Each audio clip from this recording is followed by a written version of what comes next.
প্রিয় ছাত্রছাত্রীরা, Assam maths and social ক্লাসেসে সবাইকে স্বাগত।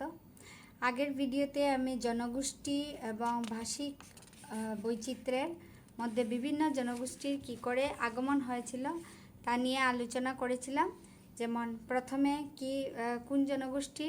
প্রথমে ছিল অস্ট্রিক জনগোষ্ঠী, তারপর দ্বিতীয় মঙ্গোলীয় জনগোষ্ঠী, তৃতীয় সিন্ধু আর্য সকল, চতুর্থ মুসলিম সৈন্য বা ইসলাম ধর্মাবলম্বী মানুষ, পঞ্চম ছিল আহোমরা এবং ষষ্ঠ ছিল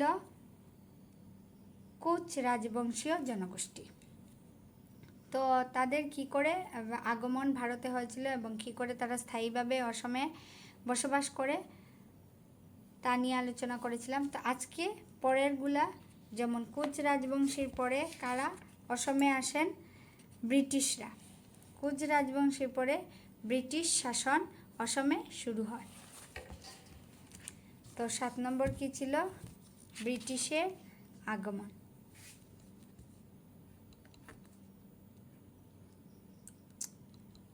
সাত নম্বর ছিল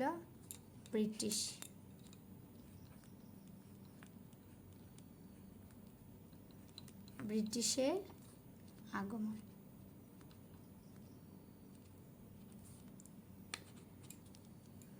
তো ব্রিটিশরা যখন আসামে এসে আসামের শাসনভার গ্রহণ করে, তারা তাদের অর্থনৈতিক বা প্রশাসনীয় সুবিধা, নানা ধরনের বাণিজ্যিক কাজকর্ম চালানোর জন্য তাদের কি হয়? মানুষের প্রয়োজন হয়, দক্ষ লোকের প্রয়োজন হয়।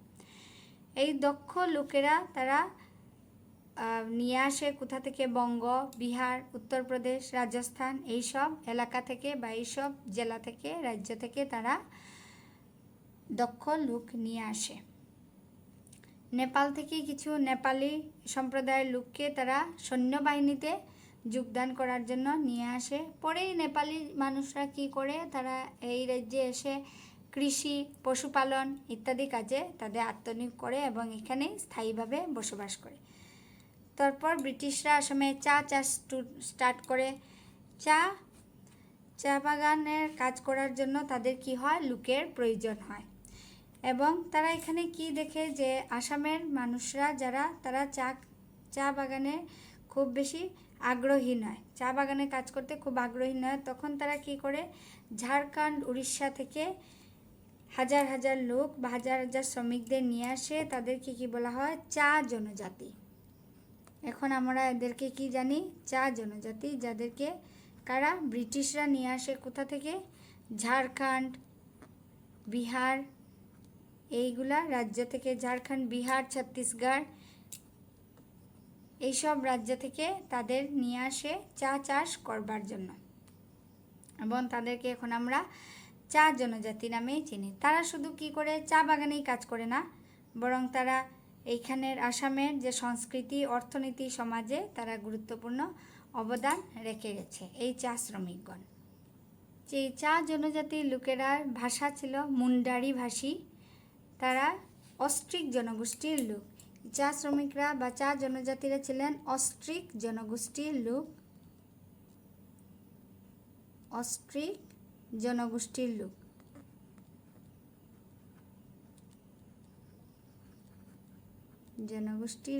এবং তাদের ভাষা ছিল কি? তাদের ভাষা ছিল মুন্ডারি ভাষা। তাদের ভাষা ছিল মুন্ডারি ভাষীরা, লোকেরা ছিল এই চা জনজাতির লোক, মুন্ডারি ভাষী। তো এদেরকে কারা? ব্রিটিশ নিয়ে আসে কোথা থেকে? ঝাড়খণ্ড, বিহার এইসব অঞ্চল থেকে এদেরকে নিয়ে আসে এবং তারা এখানে যে শুধু চা চাষ করেছিল তা নয়, তারা এখানে অসমের সংস্কৃতি, অর্থনীতি এবং সমাজেও তাদের গুরুত্ব খুবই। তারপর অসমে এসেছে কি? পূর্ববঙ্গ থেকে আগমন ঘটেছে, বা পূর্ববঙ্গ এখন কি? বাংলাদেশ। তারপর 8 নম্বর হচ্ছে বাংলাদেশ থেকে আগমন বা পূর্ববঙ্গ থেকে আগমন। পূর্ববঙ্গ থেকে অনেকের আগমন ঘটেছে। 1890 থেকে 1940 সালের মধ্যে কি হয়েছে? পূর্ববঙ্গ থেকে ভূমিহীন মুসলিম কৃষক আসামে প্রবেশ করে। 1800 কবে থেকে কবে? 1890 থেকে 1940 1940 পর্যন্ত এই প্রব্রজন অব্যাহত থাকে। তো কারা এসেছিল? পূর্ববঙ্গ থেকে ভূমিহীন মুসলিম কৃষকরা এখানে এসেছিল। কেন এসেছিল? কেননা পূর্ববঙ্গে জমি কম ছিল, অসমে তখন কী ছিল? প্রচুর খালি জমি ছিল, তাই তারা এখানে চাষাবাদ শুরু করে। এবং পরে দেশ ভাগের পর 1947-এ কী হয়? হিন্দু শরণার্থীরা অসমে আসে। দেশ ভাগের পরে কারা এসেছিল? দেশ ভাগের পরে বা 1947-এর পরে কী হয়? হিন্দু শরণার্থীরা অসমে আসে। হিন্দু শরণার্থী এসে অসমে প্রবেশ করে। হিন্দু শরণার্থীরা অসমে আসে এবং তারা প্রধানত কোথায় বসতি স্থাপন করে? তারা রেল স্টেশন, শহর, নগর এবং ব্যবসা বাণিজ্যের পক্ষে যে স্থানগুলো সচল ছিল এই স্থানগুলোতে তারা বসতির জন্য নির্বাচন করে। তারপর তারা ব্রহ্মপুত্র এবং বরাক নদীর প্লাবনভূমি বা চর অঞ্চলেও বসতি স্থাপন করে। এইভাবে বিভিন্ন প্রব্রজন ঘটতে থাকে এবং আন্তঃরাজ্য প্রব্রজনও হয়। যেমন ভারতের মধ্যে বিভিন্ন রাজ্যের থেকে রাজ্যের মধ্যে প্রব্রজন হতে থাকে, এগুলিকে আন্তঃরাজ্য প্রব্রজন বলে। তো এইভাবে বিভিন্ন কারণে, শৈক্ষিক কারণে, সামাজিক বা অর্থনৈতিক কারণে এই প্রব্রজন চলতে থাকে। ফলে কি হয়? ফলে অসমে সৃষ্টি হয় বৈচিত্র্য বা ডাইভার্সিটি। বিভিন্ন লোকের সমাগম ঘটে, তাই এখানে ডাইভার্সিটির সৃষ্টি হয়। বিভিন্ন ধর্ম, বিভিন্ন ভাষা, বিভিন্ন সংস্কৃতি, বিভিন্ন পেশার মানুষ কী করে? সবাই একসঙ্গে বসবাস করতে শুরু করে। এখন আসি বিভিন্ন ধর্মীয় বৈচিত্র্য। এই যে বিভিন্ন সময় বা প্রাচীনকালে অনেক নানা স্থান থেকে অসমে বিভিন্ন জনগোষ্ঠীর লোকের সমাগম ঘটেছে। রাজ্যটি ধর্মীয়, ভাষিক, সাংস্কৃতিক, অর্থনৈতিক, বৃত্তিগত প্রভৃতির মিলনভূমিতে পরিণত হয়েছিল আমাদের অসম রাজ্য। এখানে প্রায় সকল ধর্মের লোক বসবাস করেছিল। কোন কোন ধর্মের? হিন্দু, মুসলিম, খ্রিস্টান, বৌদ্ধ, জৈন, শিখ প্রভৃতি ধর্মের লোকেরা বসবাস করেছিল। এবং আরও যে জনজাতি আছে, সব জনজাতি তাদের নিজস্ব ভাষা ছিল বা নিজস্ব ধর্ম ছিল। 2011 সালের জনগণনা অনুযায়ী কি দেখা গেছে? যে আসামে হিন্দু বেশি হিন্দু ছিল। এবং 2011 সালের জনগণনা অনুযায়ী দেখা গেছে যে বেশি হিন্দু, আর তারপর কি ছিল? তারপর হিন্দুর পর মুসলমান ছিল।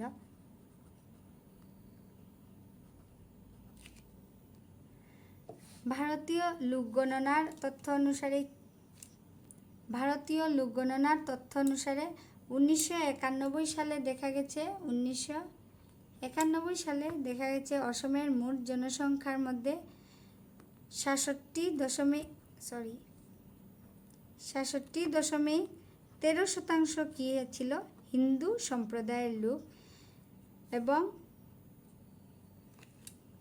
এবং তা 2001-এ তা কমে হয়েছে 64.91% হিন্দু সম্প্রদায়ের লোক, মানে কমে গেছে। আগে ছিল 66.13%, তারপর হয়েছে 64.91%।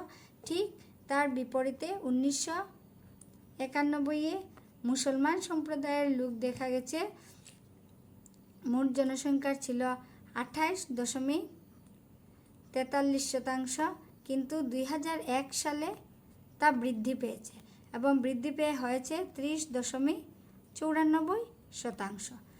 হিন্দু সম্প্রদায়ের লোক কমে গেছে, কিন্তু মুসলমান সম্প্রদায়ের লোক বেড়ে গেছে। ঠিক একইভাবে রাজ্যে খ্রিস্টান, শিখ এবং জৈন ধর্মের লোকের সংখ্যাও সামান্যভাবে বাড়তে দেখা গেছে। এখন আসি অসমের ভাষার বৈচিত্র্যে। অসমের ভাষার মধ্যে প্রধান ভাষা হচ্ছে দুটি প্রধান ভাষা। একটি হলো, প্রথম হলো অসমিয়া এবং দ্বিতীয়টি হলো বাংলা। ব্রহ্মপুত্র উপত্যকায় কি আছে? অসমীয়া ভাষার বেশি প্রচলন আছে দেখা যায় ব্রহ্মপুত্র উপত্যকায়। এবং বরাক উপত্যকায় কি দেখা যায়? বাংলা ভাষার বেশি প্রচলন। এছাড়াও আরও অনেক ভাষা আছে, যেমন বড়ো, মিসিং, কার্বি, ডিমাসা, রাভা, গারো প্রভৃতি জনজাতির নিজস্ব নিজস্ব কি আছে? ভাষা আছে। 1991 সালে লোক গণনা অনুসারে অসমের মোট অসমীয়া ভাষার লোক ছিল, অসমীয়া ভাষী লোকের সংখ্যা ছিল 57.29% এবং তা 2001 সালে তা হ্রাস পেয়েছে বা কমে গেছে।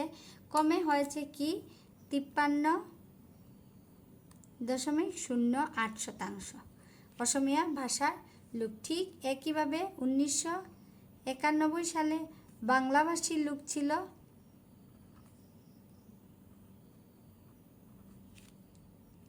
21.51% এবং তা 2001 সালে বৃদ্ধি পেয়ে হয়েছে বাংলাভাষী লোকের 29.96% বৃদ্ধি পেয়েছে।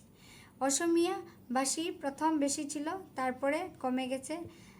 বাংলাভাষীর প্রথম কম ছিল, তারপর বৃদ্ধি হয়েছে বা বেড়ে। রাজ্যে প্রচুর হিন্দিভাষীয় লোক ছিল, যেমন 1991 থেকে 2001 সালে রাজ্যে হিন্দিভাষী লোক ছিল